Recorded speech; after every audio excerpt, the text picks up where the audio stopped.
when we talk about looking into our history is so important. Like, tell me, why is it that I'm finding out that Somalia was a land of poets? They wrote poetry. They wrote nice, beautiful poetry. This is how they communicated, even when they had conflict with one another.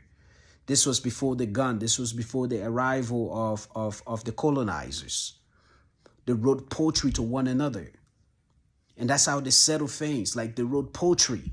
Now, who would have thought that? I remember the very first time I heard about Somalia. All I heard was pirates. I'm like, damn, those guys are dangerous. But this is the land of Somalia. And today, many Somalians probably don't even know that.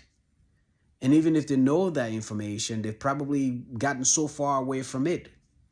The one thing that confuses me about our African and how we claim Africa is like we claim Africa in a very bizarre way as African. We don't claim Africa as one Africa. We claim individual tribes and country. That's the part that frustrates me. That's like me claiming Liberia. I'm African first before any of that. There was no Liberia. There was no Somalia. There was no Nigeria. There was no Congo. It was just a vast land where people went in and out of different regions, different areas. And we need to get back to that. We need to get back to that, truthfully.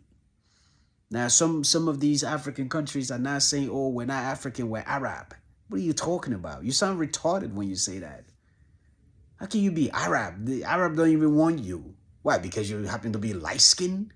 Because a long time ago, your great-great-great-grandparents were raped by some colonizing? That makes you Arab because now you speak Arab, the language of the oppressors? Come on, man. Like, we just have to, we have to figure out a way to get back to the essence. And we are away from the essence. And that's why we're divided. That is our problem. We want to represent for country. In fact, we want to represent for tribe first. Then we represent for country, if even. Most people don't even represent for country, they represent for tribe. We need to get back to the essence, African. Let's learn about one another.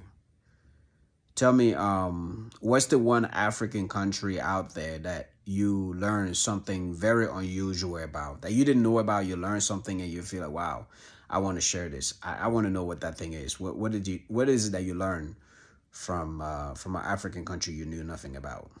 Leave that in the comment down below, please.